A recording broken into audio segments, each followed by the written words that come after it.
अस्सलामु अलैकुम वरहमतुल्लाहि वबरकातुहू।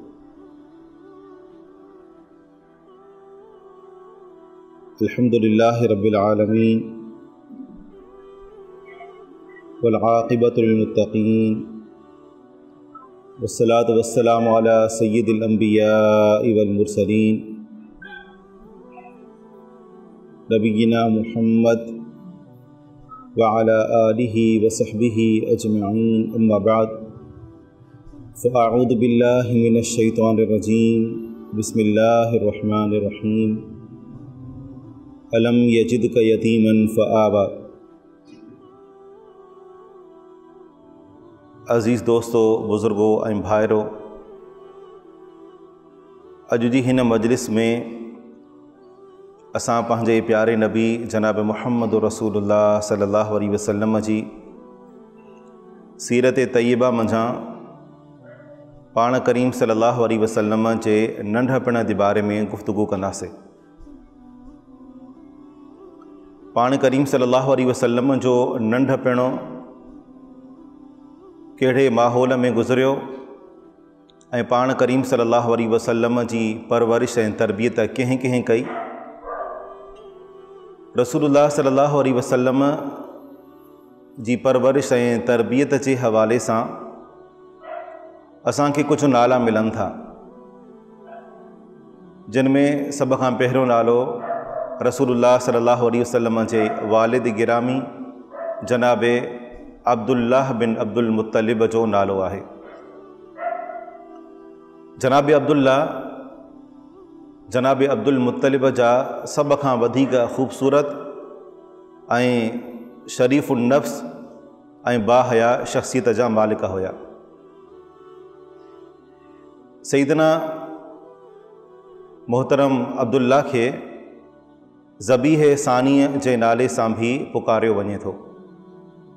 ज़बीह अव्वल सईदना इस्माईल अलैहिस्सलाम आहिनि। इब्राहिम अलैहिस्सलाम ख़्वाब ॾिठो त सईदना इब्राहिम अलैहिस्सलाम पंहिंजे पुट सईदना इस्माईल अलैहिस्सलाम खे ज़िबह करे रहिया आहिनि। इहो अल्लाह तबारक व तआला जे तरफ़ खां हुकुम हुयो ऐं इब्राहिम अलैहिस्सलाम अल्लाह ताला जे इन हुकुम खे पूरो कयो, इन ख़्वाब जी ताबीर पंहिंजी अमली तौर ते पेश कई। जॾहिं त ॿियो ज़बीह जेको हुयो उहो मोहतरम अब्दुल्ला हुयो। जीअं असां गुज़िरियल निशस्त में इन ॻाल्हि खे वाज़िह कयो हुयोसीं त जीअं मोहतरम अब्दुल मुत्तलिब हिकु बास मञी हुई त जेकॾहिं मूंखे 10 पुट थिया ऐं 10 पुटनि मुंहिंजो दिफ़ा कयो त आउं उन्हनि मंझां हिकिड़ो पुटु अल्लाह जे रस्ते में क़ुर्बान कंदुसि। पर अल्लाह तबारक व तआला मोहतरम अब्दुल्ला खे बचाए वरितो ऐं जनाब अब्दुल मुत्तलिब उन जी जाइ ते 100 ऊठ क़ुर्बान कया। मोहतरम अब्दुल्ला जी शादी थी चुकी हुई ऐं उन्हनि खे संदन वालिद मोहतरम जनाब अब्दुल मुत्तलिब मुल्क शाम ॾांहुं तिजारती सफ़र लाइ रवानो कयो। जॾहिं उहे मदीना मुनव्वरा पहुता त मोहतरम अब्दुल्ला जी तबीयत बिगड़जी पई ऐं उन ई बीमारीअ में उन्हनि जो उते इंतकाल थी वियो। इहो रसूल अकरम सल्लल्लाहु अलैहि वसल्लम जी पैदाइश खां 2 या 2.5 महीना पहिरियां जो वाक़ियो आहे। यानी जॾहिं रसूलुल्लाह सल्लल्लाहु अलैहि वसल्लम जी पैदाइश थी त पाण करीम सल्लल्लाहु अलैहि वसल्लम यतीम हुया। अल्लाह तबारक व तआला क़ुरान मजीद जे अंदरि इरशाद फरमायो, अलम यजिदक यतीमन फ़आवा। ए पैगम्बर अलैहिस्सलातु वस्सलाम, छा तव्हांखे तव्हांजे रब यतीमीअ जी हालत में न पातो, उन खां पोइ उन तव्हांखे जाइ ॾिनी, हिकिड़ो ठिकाणो ॾिनो। उन खां पोइ जॾहिं मोहतरम अब्दुल्लाह जो इंतकाल थी वियो त उन खां पोइ असांखे जेको अहम तरीन नालो मिले थो उहो रसूल अकरम सल्लल्लाहु अलैहि वसल्लम जी वालिदा बीबी आमिना जो नालो आहे। बीबी आमिना उन जो जेको निकाह हुयो मोहतरम अब्दुल्ला सां 20 या 21 सालनि जी उमिरि में थियो। मुख़्तलिफ़ रिवायतूं आहिनि। ऐं पाण करीम सल्लल्लाहु अलैहि वसल्लम जॾहिं हिन दुनिया जे अंदरि तशरीफ़ खणी आया त पाण करीम सल्लल्लाहु अलैहि वसल्लम उन वक़्तु यतीम हुया। बीबी आमिना जो इंतकाल तॾहिं थियो जॾहिं रसूल अकरम सल्लल्लाहु अलैहि वसल्लम जी उमिरि 6 साल हुई। बीबी आमना हर साल रसूलुल्लाह सल्लल्लाहु अलैहि वसल्लम खे पाण सां गॾु खणी करे ऐं पंहिंजे पेकनि ऐं पंहिंजो कहोर जेको मदीना मुनवरा में हुयो हर साल ओॾे खणी वेंदी हुई त जीअं पंहिंजे घर वारे जनाब अब्दुल्लाह जी क़बर जी ज़ियारत बि करे सघे। हिकिड़े दफ़े बीबी आमना पाण करीम सल्लल्लाहु अलैहि वसल्लम सां गॾु ऐं पंहिंजे सोहरे जनाब अब्दुल मुत्तलिब ऐं पंहिंजी बानी उम्मे अईमन रदी अल्लाह अन्हा हिकु काफ़िले जी सूरत में मदीना मुनवरा विया ऐं जॾहिं वापसि थिया त मके ऐं मदीने जे विच में हिकु जाइ आहे जंहिंखे अबवा सॾियो वेंदो आहे। उन जाइ ते अचे पहुची करे बीबी आमना जी तबीयत ख़राब थी पई ऐं बीबी आमना उते इंतकाल कयो। रसूल अकरम सल्लल्लाहु अलैहि वसल्लम जॾहिं हिजरत कई पाण करीम सल्लल्लाहु अलैहि वसल्लम फरमायो त आउं अल्लाह तबारक व तआला खां इजाज़त तलब कई त अल्लाह तबारक व तआला मूंखे पंहिंजी माउ लाइ बख़्शिश दी दुआ घुरण जी इजाज़त ॾे, पर अल्लाह ताला मूंखे इजाज़त न ॾिनी। उन खां पोइ आउं अल्लाह ताला खां इहा दुआ घुरी त अल्लाह ताला मूंखे पंहिंजी वालिदा जी क़बर जी ज़ियारत जी इजाज़त ॾे। अल्लाह ताला मूंखे उन जी इजाज़त ॾिनी। पाण करीम सल्लल्लाहु अलैहि वसल्लम सहाब कराम सां गॾु पंहिंजे वालिदा मुहतरमा जी क़बर जी ज़ियारत लाइ विया।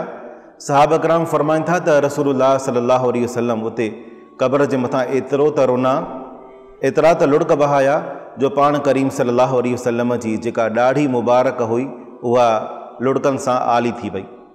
पाण करीम सल्लल्लाहु अलैहि वसल्लम खे रोंदो ॾिसी करे सहाबा कराम बि तमामु घणो रोना। अहिड़ी तरह जॾहिं रसूल करीम सल्लल्लाहु अलैहि वसल्लम जी उमिरि 6 साल थी त पाण करीम सल्लल्लाहु अलैहि वसल्लम वालिद ऐं वालिदा ॿिन्ही जी तरफ़ खां यतीम बणिजी चुका हुया। थोरो अंदाज़ो लॻाए त हिकिड़ो नंढड़ो मासूम ॿारु जंहिंखे न को भेण न को भाउ न को दोस्त न को साथी, अहिड़े माहौल में जंहिं ॿार जी तरबियत थी हुजे त उन ॿार केतिरे क़दुरु मुसीबतूं ऐं आज़माइशूं सठियूं हूंदियूं। उन खां पोइ हिकु अहम तरीन नालो असांखे तारीख़ुनि जे किताबुनि में जेको मिले थो उहे उम्मे अईमन रदी अल्लाह ताला अन्हु जो नालो आहे। उम्मे अईमन रदी अल्लाह अन्हा रसूलुल्लाह सल्लल्लाहु अलैहि वसल्लम जे वालिद गिरामी जनाब अब्दुल्लाह जी बानी ही ऐं जनाब अब्दुल्ला उनखे पंहिंजी ज़िंदगी में ई आज़ादु करे छॾियो हुयो।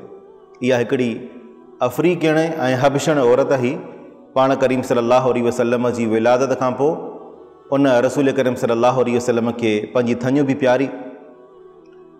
उम्मे अईमन इन रसूल करीम सल्लल्लाहु अलैहि वसल्लम जी नुबुवत ऐं रिसालत वारो दौर बि ॾिठो ऐं पाण करीम सल्लल्लाहु अलैहि वसल्लम ते ईमान बि आंदो।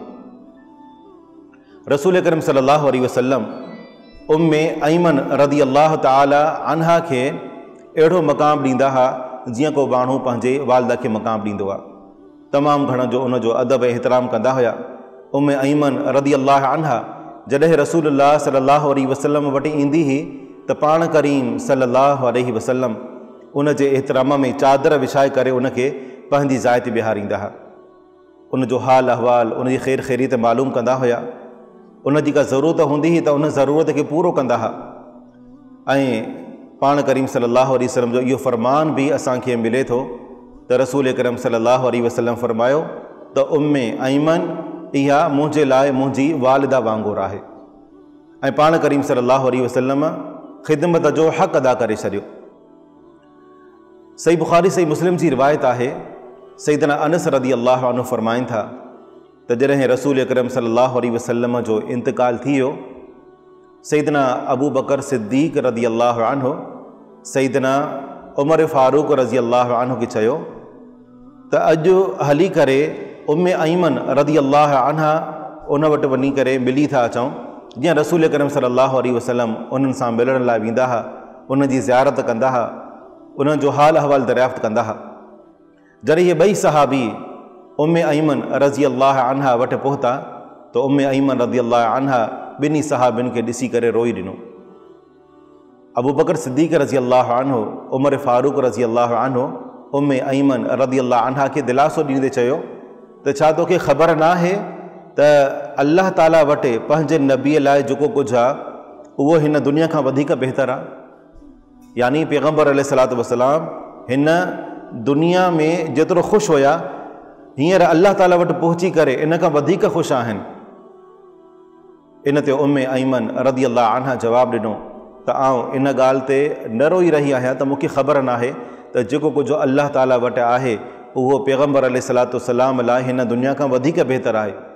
आउं त इन करे रोई रही आहियां त पैगम्बर अलैहिस्सलातु वस्सलाम जॾहिं ज़िंदा हुया त आसमान मां हिकिड़ो वही जो सिलसिलो जारी हुयो, पर रसूल अकरम सल्लल्लाहु अलैहि वसल्लम जी वफ़ात खां पोइ इहो वही जो सिलसिलो बंदि थी वियो, मुनक़ते थी वियो।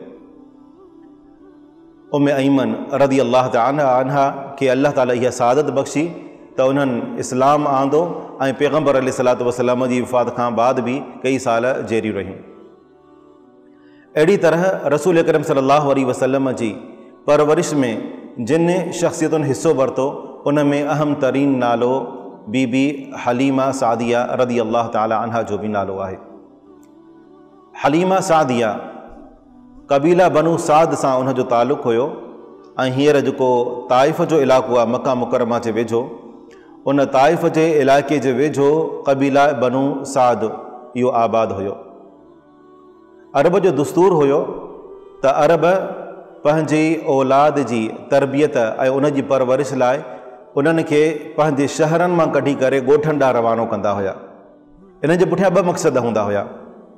हिकिड़ो मक़सदु इहो हूंदो हो त जीअं उन्हनि जी जेका औलाद आहे उहा शहर जी आलूदगी ऐं शहर जे माहौल खां परे ॻोठ जो जेको साफ़ सुथरो माहौल हूंदो आहे उन्हनि में उन जी औलाद जी परवरिश थिए, त जीअं उन जी औलाद सिहतमंद हुजे, मज़बूत जिस्म जी मालिक बणिजे। ऐं ॿी वजह इहा हूंदी हुई त अरब जेके हुया उहे पंहिंजी ज़िबान, पंहिंजी फ़साहत ऐं बलागत ते तमामु घणो फ़ख़्रु कंदा हुया, पंहिंजी ज़िबान जी चङी नमूने सां हिफ़ाज़त कंदा हुआ, पंहिंजी ॿोलीअ ते तमामु घणो उन्हनि खे तकबुर हुयो। इन करे उहे चाहींदा हुआ त उन्हनि जी जेका औलाद आहे उहा ॻोठ जे माहौल में पलिजे, त जीअं उन जी ज़िबान जेका आहे उहा फ़सीह ऐं बलीग़ हुजे। इन ई दस्तूर मुताबिक़ रसूल अकरम सल्लल्लाहु अलैहि वसल्लम खे बीबी हलीमा सादिया रज़ी अल्लाह तआला अन्हा जे हवाले कयो वियो। बीबी हलीमा सादिया रज़ी अल्लाह अन्हा पंहिंजो वाक़ियो ख़ुदि बयानु कयो आहे। मुख़्तलिफ़ रिवायतुनि में मुख़्तलिफ़ अल्फाज़ मौजूदु आहिनि। फ़रमाए थी त उहे ॾींहं तमामु घणा ॾुकर जा ॾींहं हुया, कहत सालीअ वारा ॾींहं हुया। फ़रमाए थी त एतिरे क़दुरु जो मुंहिंजूं छातियूं सुकियूं चुकियूं हुयूं ऐं मुंहिंजो नंढड़ो अब्दुल्ला पूरी राति रोई करे राति गुज़ारींदो हुयो ऐं असांखे निंड करणु कोन ॾींदो हुयो, छो त बुख ते उहो सुम्ही रहंदो हो। फ़रमाए थी त इन कहत सालीअ जे करे असां सहेलियुनि पाण में इहो प्रोग्राम ठाहियो त असां मके ॾांहुं हली करे उतां मालदार माण्हुनि जी औलाद खे खणी अचूं त जीअं असांजो कुझु गुज़र सफ़र थिए। अहिड़ी तरीक़े सां इहो काफ़िलो उतां रवानो थियो ऐं बीबी हलीमा पंहिंजे घर वारे जनाब हारिस बिन अब्दुल उज़्ज़ा ऐं पंहिंजे नंढड़े जनाब अब्दुल्ला उन्हनि खे गॾु खणी करे ऐं पंहिंजी सहेलियुनि सां काफ़िले जी सूरत में रवानी थी। फ़रमाए थी त असां सां गॾु हिकु ॾाची हुई ऐं हिकु गॾही हुई। अछे रंग जी करे एतिरी त कमज़ोर हुई जो बिल्कुलु हलण जो नालो ई न पई वठे। असां जंहिं काफ़िले में शरीक हुयासीं, आउं गॾह ते सवार हुयसि, त गॾहे पूरे काफ़िले खां सभ खां आख़िर में हली रही हुई। काफ़िले वारा बार बार तंग थी रहिया हुया त इहा हलीमा सादिया जी गॾह केतिरी कमज़ोर आहे ऐं काफ़िले खां तमामु घणो पोइ ते हली रही आहे। बिलाख़िर इहो काफ़िलो जॾहिं मक्का मुकरमा ते पहुतो त औरतूं मुख़्तलिफ़ घरनि में वयूं ऐं मुख़्तलिफ़ घरनि मां पंहिंजे पंहिंजे लाइ उहे नंढड़ा ॿार खणी आयूं त जीअं उन्हनि खे खीर पियारे ऐं उन्हनि जे मालिकनि खां कुझु इनाम, कुझु हदियो ऐं कुझु रक़म वसूल करे पंहिंजो गुज़र सफ़र कनि। फ़रमाए थी त रसूल अकरम सल्लल्लाहु अलैहि वसल्लम खे बि उन्हनि तमामु दाइन जे साम्हूं पेश कयो वियो, पर जॾहिं दाइन खे ॿुधायो वियो त हे ॿारु यतीम आहे त काई बि दाई उनखे वठण लाइ तयारु कोन थी, छो त दाइन जी इहा सोच हुई त असां उन ॿार खे खणूं जंहिं ॿार जो पीउ असांखे हदिया ॾे, तोहफ़ा ॾे, का रक़म ॾे। हे ॿारु यतीम आहे, हिन ॿार जो ॾाॾो ऐं हिन ॿार जी माउ असांजी केतिरी मदद करे सघंदा। इन करे तमामु औरतुनि इनकार करे छॾियो। जॾहिं मके खां ॿाहिरि राति जे टाइम ते असां पड़ाव विधो ऐं ॿिए ॾींहं ते असांजी रवानगी हुई त मां पंहिंजे मुड़ुस खे चयो त मुंहिंजी तमामु सहेलियुनि खे ॿार मिली विया आहिनि ऐं मूंखे इहा ॻाल्हि सुठी नथी लॻे त आउं ख़ाली हथे आई हुयसि, ख़ाली हथे ई वापसि वञा। इन करे मुंहिंजी सोच आहे त आउं इन यतीम ॿार खे पाण सां गॾु खणी थी हलां। इन ते उन जे घर वारे चयो त जीअं तोखे मुनासिबु लॻे। फरमाए थी त ॿिए ॾींहं ते आउं वञी करे रसूल अकरम सल्लल्लाहु अलैहि वसल्लम खे पंहिंजे हंज में वरितो ऐं उनखे खीर पीआरण जी ज़िमेदारी क़बूल कई। इन ते बीबी आमना एतिरो त ख़ुशि थी जो इन ख़ुशीअ में मूंखे तमामु घणा तोहफ़ा ताइफ़ा इनाम ॾिना। फरमाए थी त इहे इनाम एतिरा घणा हुया जो ॿियनि दाइनि खे ॿारनि जे पीरुनि एतिरा इनाम कोन ॾिना हुआ जेतिरा मूंखे तोहफ़ा ताइफ़ बीबी आमना ॾिना।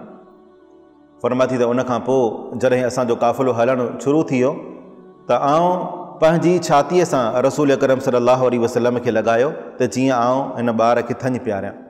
फरमाए थी त मूं महसूसु कयो त मुंहिंजी छाती खीर सां भरिजी चुकी हुई ऐं आउं रसूल अकरम सल्लल्लाहु अलैहि वसल्लम खे ऐं पंहिंजे पुट अब्दुल्ला खे पेट भरे करे खीर पियारियो। राति जो हिकु जाइ ते काफ़िले पड़ाव विधो। मां पंहिंजे मुड़ुस खे चयो त वञी करे ॾिसो ॾाचीअ जे थणनि खे हथु हणो, मतां थी सघे थो त कुझु उन्हनि खीर लाथो हुजे, खीर ॾुही आहे त असां कुझु पीऊं, कुझु पेट भरियूं। फरमाए थी त मुंहिंजो घर वारो जॾहिं वियो त खीर जा थांव भरे करे खणी आयो।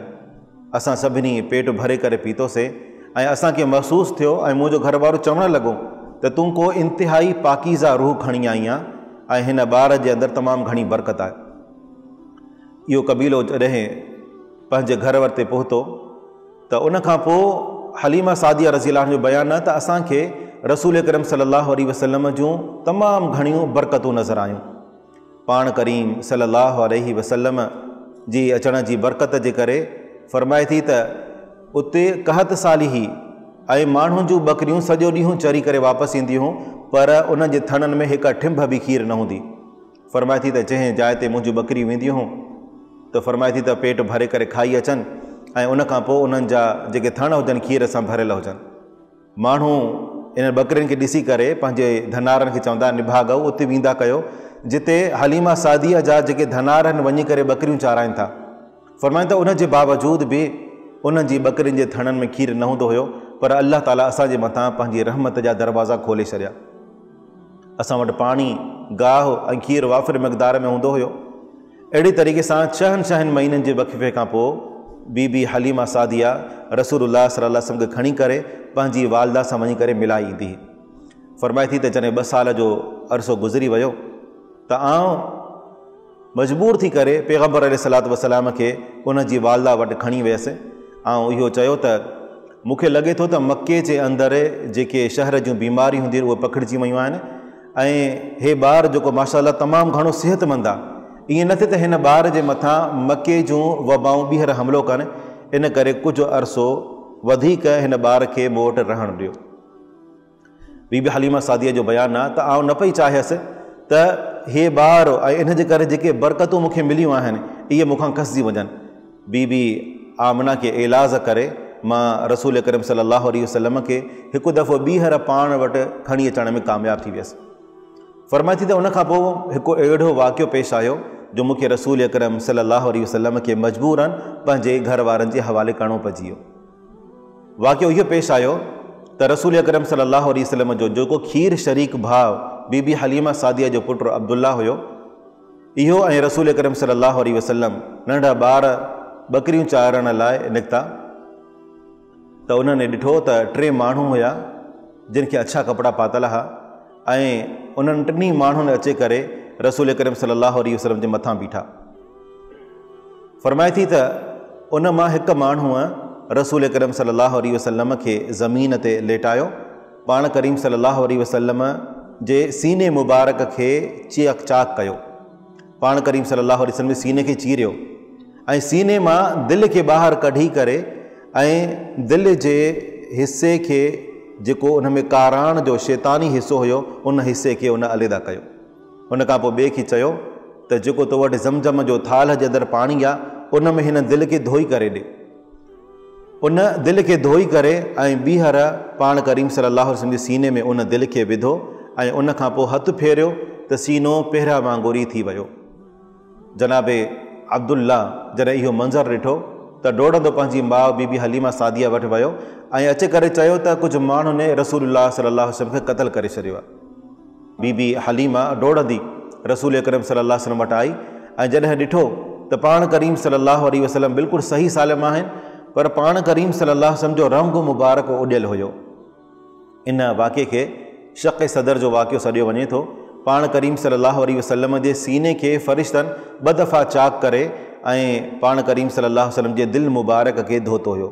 हिकु दफ़ो तॾहिं जॾहिं रसूलुल्लाह सल्लल्लाहु अलैहि वसल्लम जी उमिरि 4 साल हुई, ऐं ॿियो दफ़ो तॾहिं जॾहिं रसूलुल्लाह सल्लल्लाहु अलैहि वसल्लम खे मेराज वारी राति वठी करे आसमान ते फ़रिश्ता रवाना थिया हुया। फ़रमाए थी त इहो वाक़ियो ॾिसी करे मां तमामु घणो डिॼी वियसि ऐं मूं सम्झो त शायदि हे कोई जिन्ननि या शैताननि जो चकर आहे। ऐं उन वक़्तु ई पंहिंजी ॾाचीअ खे तयारु कयो, रसूल अकरम सल्लल्लाहु अलैहि वसल्लम खे खणी करे ऐं मक्का मुकरमा पहुतसि ऐं इहो पूरो वाक़ियो बीबी आमना जे साम्हूं बयानु कयो। बीबी आमना इहो पूरो वाक़ियो तसलीअ सां ॿुधो ऐं चवणु लॻी त परेशान थियण जी ज़रूरत नाहे, छो त जॾहिं आउं रसूल अकरम सल्लल्लाहु अलैहि वसल्लम खे जनमु ॾिनो हुयो त उन वक़्तु मुंहिंजे अंदरां हिकिड़ो नूर निकितो हुयो, जंहिं नूर सां मुल्क शाम जा जेके महल आहिनि उहे रोशन थी विया हुया। उनखां पोइ रसूल अकरम सल्लल्लाहु अलैहि वसल्लम पंहिंजी वालदा मोहतरमा बीबी आमना जे साए शफ़क़त में 2 साल उन्हनि ज़िंदगी गुज़ारी ऐं 2 सालनि खां पोइ बीबी आमना जो इंतिकाल थी वियो। रसूल अकरम सल्लल्लाहु अलैहि वसल्लम पंहिंजी वालदा जे इंतिकाल खां पोइ पंहिंजे ॾाॾे जनाबे अब्दुल्लाह जी परवरिश ऐं उन जी ज़ेर सरपरस्ती हलिया विया। जनाबे अब्दुल मुतलिब रसूल अकरम सल्लल्लाहु अलैहि वसल्लम जो तमामु घणो ख़्यालु कंदा हुया, तमामु घणी उन सां मोहबत कंदा हुआ। रिवायतुनि में अचे थो त अब्दुल मुतलिब जंहिं जाइ ते वेहंदा उते हिकिड़ो गिलिम विछल हूंदो हुयो। उनजा सभई पुट ऐं ॿिया सरदार सभु साम्हूं अची करे वेहंदा हुआ, पर जॾहिं रसूलुल्लाह सल्लल्लाहु अलैहि वसल्लम उन मजलिस में ईंदा हुआ त जनाब अब्दुल मुतलिब उनखे खणी करे पाण सां गॾु विहारींदा हुया। रसूल अकरम सल्लल्लाहु अलैहि वसल्लम जी उमिरि जॾहिं 8 साल थी त पाण करीम सल्लल्लाहु अलैहि वसल्लम जा ॾाॾा जनाब अब्दुल मुतलिब उन्हनि जो बि इंतिकाल थी वियो। इंतिकाल खां पहिरियां अब्दुल मुतलिब रसूलुल्लाह सल्लल्लाहु अलैहि वसल्लम जे सॻे चाचे जनाब अबू तालिब खे घुरायो।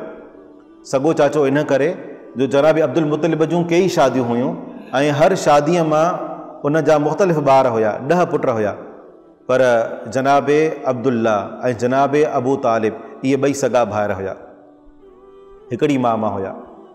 अबू तालिब खे घुराए करे अब्दुल मुतलिब चयो त मुंहिंजे वञण खां पोइ हिन यतीम ॿार जी ज़िमेदारी तुंहिंजे मथां आहे, ऐं अबू तालिब इन ज़िमेदारी खे क़बूल कयो ऐं इन ज़िमेदारी जो हक़ अदा करे छॾियो।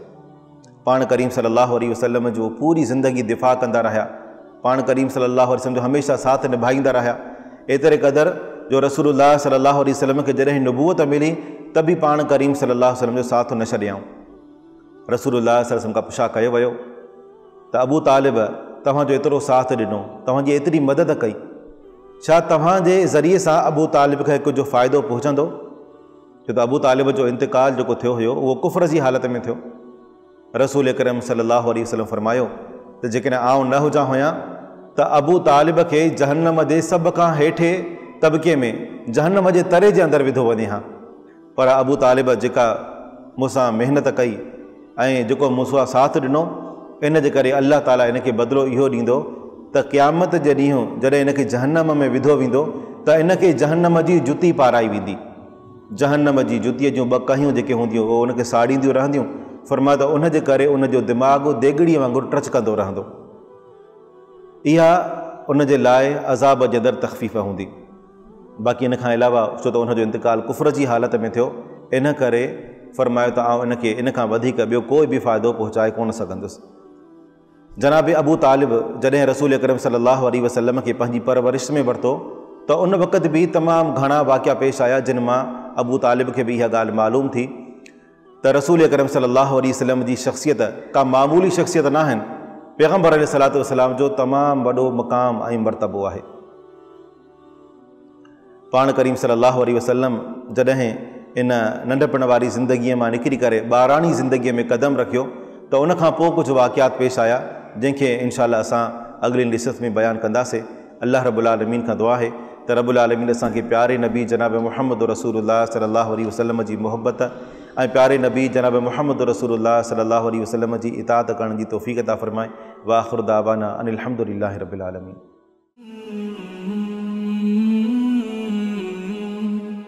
सब्सक्राइब करियो ऐं बेल आइकन ते क्लिक करियो त जीअं असांजी हर नई वीडियो जो नोटिफिकेशन मिले।